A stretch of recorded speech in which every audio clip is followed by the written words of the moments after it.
Hi guys, welcome back to my channel. So ഇന്ന് നമ്മൾ പഠിക്കാൻ പോകുന്നത് നമ്മുടെ geography 9th standard new SCERT first ചാപ്റ്ററാണ്, ലോകത്തിൻ്റെ നെറുകയിൽ.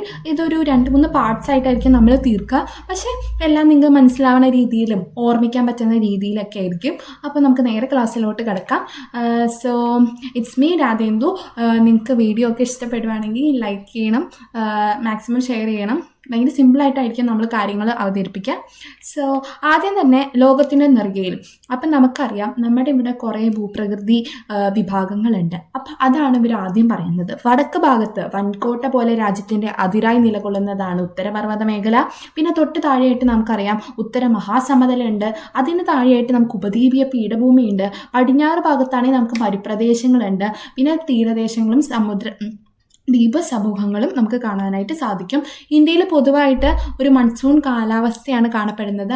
അതിൻ്റെ കാരണങ്ങളും മറ്റും നമുക്ക് പിന്നീട് ചർച്ച ചെയ്യാം. പിന്നെ ഭൂപ്രകൃതി സവിശേഷതകളുടെ അടിസ്ഥാനത്തിൽ 5 ഇവിടെ തിരിച്ചിരിക്കുന്നത്. ഉത്തരപർവ്വത മേഖല, ഉത്തരേന്ത്യൻ സമതലം, ഉപദ്വീപീയ പീഠഭൂമി, ഇന്ത്യൻ മരുഭൂമി, തീരസമതലങ്ങളും ദ്വീപുകളും. അടുത്തതായിട്ട് നമുക്കിവിടെ ഇന്ത്യയുടെ ഭൗതിക ഭൂപടം കൊടുത്തിട്ടുണ്ട്. അതിനകത്ത് നമുക്ക് കാണാൻ പറ്റും ഈ ബ്രൗൺ കളറിൽ കൊടുത്തിരിക്കുന്നത് എല്ലാം ഉത്തരപർവ്വത മേഖലയുടെ ഭാഗമാണ്. അതിൻ്റെ തന്നെ പല ഡിവിഷൻസ് വരുന്നുണ്ട്. അത് നമുക്ക് അടുത്ത സെക്ഷൻസിലായിട്ട് പഠിക്കാം.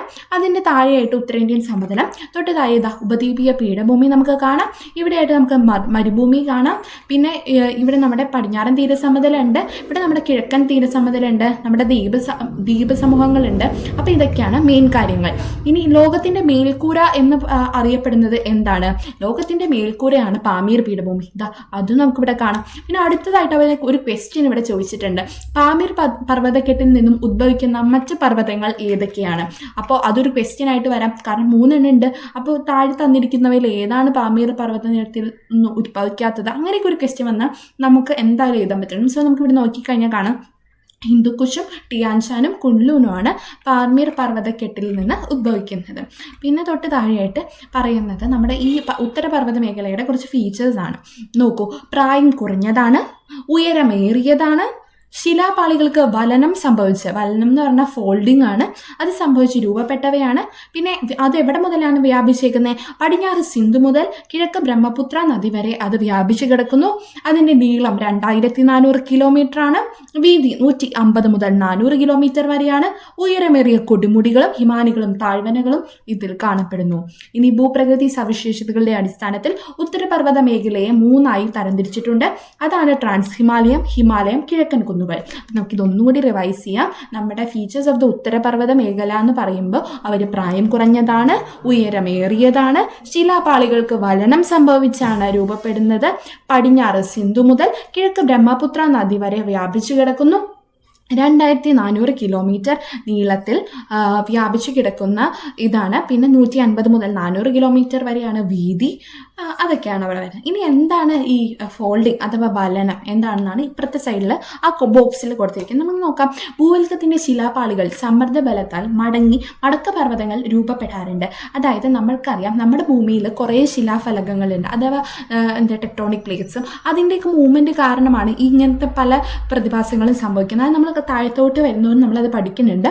സോ അതേപോലെ ഭൂവൽക്കത്തിലെ ശിലാപാളികൾ സമ്മർദ്ദം അല്ലെങ്കിൽ ആ പ്രഷർ കാരണം അവർ തമ്മിൽ ഇടിച്ച് അപ്പോൾ ഒരു ഇടിക്കുന്നതിൻ്റെ ആ ഫോഴ്സിൽ പലതരത്തിലുള്ള ഭൂരൂപങ്ങൾ ഉണ്ടാവുന്നുണ്ട്. അങ്ങനെ വലനം വഴി ഉണ്ടാവുന്നതാണ് ഈ മടക്ക് പർവ്വതങ്ങൾ എന്ന് പറയുന്നത്. ഇതെപ്പോഴും ചോദിച്ചിട്ടുണ്ട് ഈ ക്വസ്റ്റ്യൻ. അതായത് ഹിമാലയവും ആൽപ്സുമാണ് മടക്ക് പർവ്വതങ്ങൾക്കൊരു എക്സാമ്പിളായിട്ട് വരുന്നത്. ഇനി ഇതൊന്ന് ഓർത്ത് വെച്ചോളൂ. സമുദ്രനിരപ്പിൽ നിന്നും ശരാശരി എത്ര മീറ്ററിന് മുകളിൽ ഉയരമുള്ളവയാണ് പർവ്വതങ്ങൾ എന്ന് പറയുന്നതെന്ന് ചോദിച്ചു കഴിഞ്ഞാൽ ശരാശരി 90 മീറ്ററിന് മുകളിൽ ഉയരമുള്ളതിനെയാണ് പർവ്വതങ്ങൾ എന്ന് പറയുന്നത്. നോക്കൂ, ഇനി ഹിമാലയ പർവ്വത നിരകളെ നമ്മൾ 3 ക്ലാസിഫൈ ചെയ്യുന്നുണ്ട്. ട്രാൻസ് ഹിമാലയം, ഹിമാലയം, കിഴക്കൻ കുന്നുകൾ. നമുക്ക് നോക്കാം. ട്രാൻസ് ഹിമാലയം ചുമപ്പ് കൊടുത്തിരിക്കുന്നു. അത് ഏതൊക്കെയാണ്? കാരകോറം, ലഡാക്ക്, സസ്കർ. കാരകോറം, ലഡാക്ക്, സസ്കർ. ഇനി അടുത്തതാണെങ്കിൽ ഹിമാലയം. അതാണെങ്കിലോ ഹിമാദ്രി, ഹിമാചൽ, ശിവലിക്. ഇനി കിഴക്കൻ കുന്നുകൾ നോക്കുമ്പോൾ നമുക്ക് പട്കായി ഭൂമുണ്ട്, നാഗാ കുന്നുകളുണ്ട്, മിസോ കുന്നുകളുണ്ട്, ഖാസി, ഖാരോ, ജയന്തിയ, അങ്ങനെ എല്ലാവരും കൂടിയതാണ് കിഴക്കൻ കുന്നുകൾ. ഒന്നുകൂടി പറയാം. ട്രാൻസ് ഹിമാലയം, കാരകോറം, ലഡാക്ക്, സസ്കർ, തൊട്ട് താഴെ ഹിമാലയം, ഹിമാദ്രി, ഹിമാചൽ, ശിവലിക്, അതിന് തൊട്ട് താഴെ കിഴക്കൻ കുന്നുകൾ, പട്കായി ഭൂം, നാഗ, മിസോ, ഖാസി, ജയന്തിയ, ഗാരോ, അതൊക്കെയാണ് വരുന്നത്. അപ്പോൾ അതാണ് ഈ ബോക്സിൽ അവർ എഴുതാൻ പറഞ്ഞിരിക്കുന്നത്. ഇനി അടുത്തത് നമ്മൾ പഠിക്കുന്നത് ഇതിൽ ഏറ്റവും വടക്ക് കാണപ്പെടുന്നതാണ് നമ്മുടെ ട്രാൻസ് ഹിമാലയം. ട്രാൻസ് ഹിമാലയത്തിന്റെ മറ്റൊരു പേരാണ് ടിബറ്റൻ ഹിമാലയം. അപ്പോൾ എന്താണ് ഫ്രണ്ട്സ്, ട്രാൻസ് ഹിമാലയത്തിന്റെ മറ്റൊരു പേരാണ് നമ്മുടെ ടിബറ്റൻ ഹിമാലയം എന്ന് പറയുന്നത്. സോ ടിബറ്റൻ ഹിമാലയത്തിന് ബാക്കിയുള്ള പോയിന്റ്സ് ഇതാ ഈ ഒരു പടം നിങ്ങൾ പഠിച്ചാൽ മതി. അതിനകത്ത് എല്ലാം പറയുന്നുണ്ട്. അതിന്റെ ഉയരം വന്നിട്ട് ശരാശരി 3000 മീറ്ററാണ്. ഇനി അതിൻ്റെ വീതി വന്നിട്ട് 40 കിലോമീറ്ററും അതിൻ്റെ നീളം ഒരു 965 കിലോമീറ്ററുമാണ് വരുന്നത്. ഇനി കാരകോറം നിര ഹിമാലയ പർവ്വതത്തെ പാമീർ പർവ്വതക്കെട്ടുമായി ബന്ധിപ്പിക്കുന്നു എന്നുള്ള കാര്യവും കൂടി ഒന്ന് ഓർത്ത് വയ്ക്കുക. ഇനി ട്രാൻസ് ഹിമാലയത്തിന് തെക്കായി കിഴക്കോട്ട് വ്യാപിക്കുന്ന 3 സമാന്തര പർവ്വതങ്ങൾ നമ്മൾ കണ്ടില്ലേ, ഹിമാദ്രി, ഹിമാചൽ, ശിവലിക് എന്നുള്ളവയാണ് അത്. ഇനി ഹിമാലയ നിരകളിൽ ഏറ്റവും തെക്കായുള്ളതും ഗംഗാ സമതലത്തിൽ അതിരായി നിലകൊള്ളുന്നതുമാണ് നമ്മുടെ ശിവാലിക് നിര. അത് നമുക്ക് ഇവിടെ നോക്കിയാൽ കഴിഞ്ഞായിരിക്കാം, കണ്ടോ, നമ്മുടെ ഉത്തരപർവ്വത നിലയത്തിൻ്റെ തൊട്ട് മേളിലായിട്ടെന്നൊക്കെ വേണമെങ്കിൽ പറയാം. അല്ലെങ്കിൽ അതിൻ്റെ എന്താ പറയുക, ഇതാ നോക്കൂ, ഹിമാലയ നിരകളിൽ ഏറ്റവും തെക്ക് ഗംഗാ സമതലത്തിൻ്റെ അതിരെ അത് നമുക്ക് കിട്ടി. ഇനി ശിവാലിക്കിൻ്റെ ഏകദേശം വീതി വന്നിട്ട് നോക്കൂ, 60 മുതൽ 150 കിലോമീറ്റർ വരെ, ഹിമാചലിൻ്റെ 60 മുതൽ 80 കിലോമീറ്റർ വരെ, എന്നാൽ ഹിമാദ്രിയുടെ 25 കിലോമീറ്റർ വരെ. ഇതിൽ നിന്ന് നമുക്ക് എന്ത് മനസ്സിലാക്കാം? മുകളിലോട്ട് പോകുന്തോറും, അതായത് തെക്കുള്ള ശിവാലിക്കിൽ നിന്ന് മുകളിലുള്ള ഹിമാദ്രിയിലേക്ക് പോകുന്തോറും മൗണ്ടൻസ് അല്ലെങ്കിൽ പർവ്വതങ്ങളുടെ വീതി കുറഞ്ഞു വരുന്നതായി നമുക്ക് കാണാം. അപ്പോൾ അങ്ങനെ ഒരു സ്റ്റേറ്റ്മെൻറ്റ് വന്നാൽ നമുക്കത് റിലേറ്റ് ചെയ്യാൻ പറ്റണം. അതാണ് ഇവിടെ പറയുന്നത്. പിന്നെ ഇതൊന്ന് നിങ്ങൾ പഠിച്ചു വയ്ക്കുക. അതായത് എപ്പോഴും നമുക്ക് മാറിപ്പോകും, ഈ ഗ്രേറ്റർ ഹിമാലയ ഏതാ, ഉത്തർ ഹിമാലയ ഏതാ, ലെസർ ഹിമാലയ ഏതാ. അപ്പോൾ ഇതൊന്ന് ഓർത്ത് വയ്ക്കുക. ഗിലോ എന്ന് ഓർത്താൽ മതി. അപ്പം ഗിലോ എന്താണ്? ഗിലോ. അപ്പോൾ ഗ്രേറ്റർ ഹിമാലയ, ഇന്നർ ഹിമാലയ എന്നറിയപ്പെടുന്ന ഹിമാദ്രിയാണ്. ഇനി നമ്മുടെ ഹിമാദ്രി, ഹിമാചൽ, ശിവലിക്കാണ്. അപ്പം നമ്മുടെ അടുത്ത ഹിമാചലാണ് ലോവർ ഹിമാലയ. പിന്നെ തൊട്ട് താഴെയുള്ളത് ഔട്ടർ ഹിമാലയ, അതാണ് നമ്മുടെ ശിവാലിക് എന്ന് ഓർക്കുക. പിന്നെ ഇതിൻ്റെ വീതി ഇവിടെ കൊടുത്തിട്ടുണ്ട്, നമുക്ക് കാണാൻ പറ്റും. ഒരു സബ്സീക്വൻ്റ് ആയിട്ട് അത് കുറഞ്ഞു വരുന്നതായിട്ട് നമുക്ക് കാണാൻ പറ്റും. ഇനി ശിവാലിക്കിന് വടക്കാരാണ്? ശിവാലിക്കിന് വടക്ക് സമുദ്രനിരപ്പിൽ നിന്ന് 3500 മീറ്റർ മുതൽ 4500 മീറ്റർ വരെ ശരാശരി ഉയരമുള്ള പർവ്വതനിരയാണ് ഹിമാചൽ. അതിന് ലെസ്സർ ഹിമാലയം എന്ന് വിളിക്കുന്നു. അപ്പം നമ്മുടെ കോഡ് ഓർത്താൽ മതി, ഗിലോ ആദ്യത്തെ ഹിമാദ്രിയാണ്. സോ നമ്മൾ കണക്ട് ചെയ്യുക. മനസ്സിൽ ഞാൻ പറയുന്ന അനുസരിച്ച് നിങ്ങൾ ഒരു നിമിഷം കണ്ണടച്ചിട്ട് ഒന്ന് വിഷ്വലൈസ് ചെയ്യുക. ഗിലോ, അപ്പം മുകളിൽ ഹിമാദ്രിയാണെന്ന് നമുക്കറിയാം. അപ്പം അതിന് തന്നെയാണ് ഗ്രേറ്റർ ഹിമാലയ, ഇന്നർ ഹിമാലയ. ഈ പടം ഞാൻ വരച്ചില്ലേ, നമ്മൾ ഗിലോയ്ക്ക് കളർ, ഇതൊന്ന് നിങ്ങൾ മനസ്സിലേക്ക് എടുക്കുക. So greater Himalaya, inner Himalaya, lesser Himalaya ആണ് അടുത്തത്. പിന്നെ അടുത്ത ശിവലിക് ഔട്ടർ ഹിമാലയാണ്. അങ്ങനെ ഒന്ന് കണക്ട് ചെയ്ത് വെക്കാം. പിന്നെ അതിൻ്റെ വീതി എന്ന് പറഞ്ഞാൽ കുറഞ്ഞു വരിക. അത് 60 മുതൽ 150 കിലോമീറ്റർ വരെ ഉണ്ടായി. പിന്നെ വീണ്ടും കുറഞ്ഞു, അത് 80 വരെയൊക്കെ ആയി. പിന്നെ നോക്കൂ, നമ്മുടെ ഏറ്റവും വലിയ പർവ്വതനിരകളിലുള്ള ഭാഗത്ത് 25 കിലോമീറ്ററൊക്കെ ഉള്ളൂ. പിന്നെ അത് മാത്രമല്ല, ലോകത്തിലെ ഉയരമേറിയ മിക്ക കൊടുമുടികളും എവിടെയാണ് കാണപ്പെടുന്നത്? നമ്മുടെ ഹിമാലയത്തിലാണെന്നുള്ള കാര്യം കൂടി, ഈ നിരയിലാണ് കാണപ്പെടുന്നതെന്നുള്ള കാര്യം കൂടി നമ്മൾ ഓർത്ത് വയ്ക്കേണ്ടതാണ്.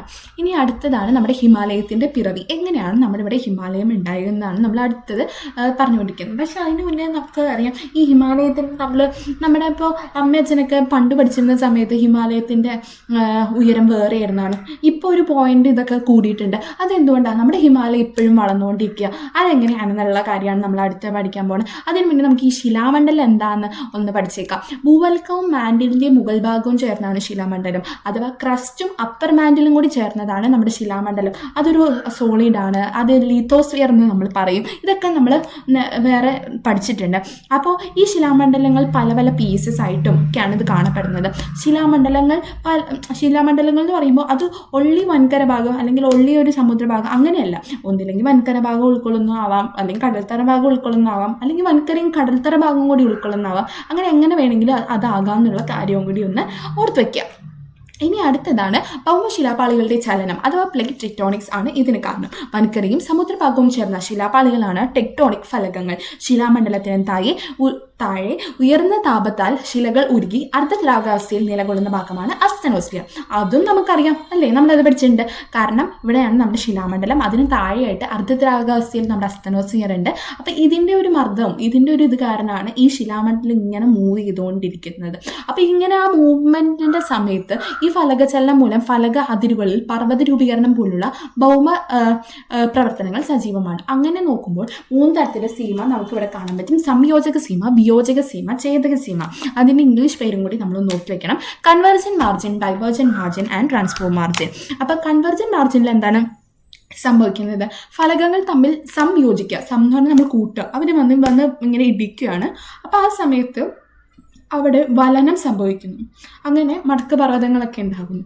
ഇനി ഡൈവേർജൻ സീമയിൽ അവർ അകന്നു പോവുകയാണ്. അപ്പോൾ ഫോൾട്ടുകൾ ഉണ്ടാകും, അങ്ങനത്തെ കാര്യങ്ങളൊക്കെയാണ് അവിടെ ഉണ്ടാവുക. ഇനിയിപ്പോൾ ഛേദക സീമയിലാണെങ്കിൽ അവർ ഉരസി പോവുകയാണ്. അപ്പം നമ്മുടെ ഹിമാലയത്തിന് നമ്മുടെ ഇന്ത്യ എന്ന് പറഞ്ഞാൽ താഴെ ദക്ഷിണാർദ്ധഗോളത്തിൽ ഓസ്ട്രേലിയൻ ഫലകത്തിൻ്റെയും വൻകരയുടെയൊക്കെ ഒരു ഭാഗമായിട്ടിരുന്നതാണ്. പിന്നെ ഒരു ഇത് കാരണം ഈ ഫലക ചലനങ്ങൾ മൂലമാണ് ഇത് മുകളിലോട്ട് യൂറേഷ്യൻ ഫലകത്തിൻ്റെ അടുത്ത് വരികയും ഇന്ത്യൻ ഫലകവും യൂറേഷ്യൻ ഫലകവും ചെന്ന് ഇടിക്കുകയും അതിൻ്റെ ഫലമായി സംയോജക സീമ അവിടെ വലനം നടക്കുന്നു. അങ്ങനെ ഇതിൻ്റെ താഴെയിലുള്ള തെതീസ് എന്ന് പറഞ്ഞ സമുദ്രം, അതിൻ്റെ തെതീസ് എന്ന് പറഞ്ഞ സമുദ്രനിരയിൽ അതിൻ്റെ അടിഭാഗം അല്ലെങ്കിൽ അതിൻ്റെ കടൽത്തറ ഭാഗം ഉയർന്ന് മുകളിലോട്ട് വരികയും അങ്ങനെ ഈ പർവ്വതം രൂപീകരിക്കപ്പെടുകയാണ് ചെയ്തത്. കണ്ടോ, യൂറേഷ്യൻ ഫലകത്തിനടുത്ത് വന്നപ്പോൾ ഈ 2 ഫലകങ്ങളുടെയും ഇടയിൽ നിലകൊണ്ടിരുന്ന തിഥി സമുദ്രത്തിൻ്റെ അടുത്തിട്ട് മടങ്ങി ഉയർന്നു വരാൻ തുടങ്ങി. അങ്ങനെയാണ് ഹിമാലയ പർവ്വതം രൂപപ്പെട്ടത്. അപ്പോൾ ഇതാണ് നമ്മുടെ first part of the class. So ഇത്ര നിങ്ങൾ പഠിക്കുമെന്ന് ഞാൻ വിശ്വസിക്കുന്നു.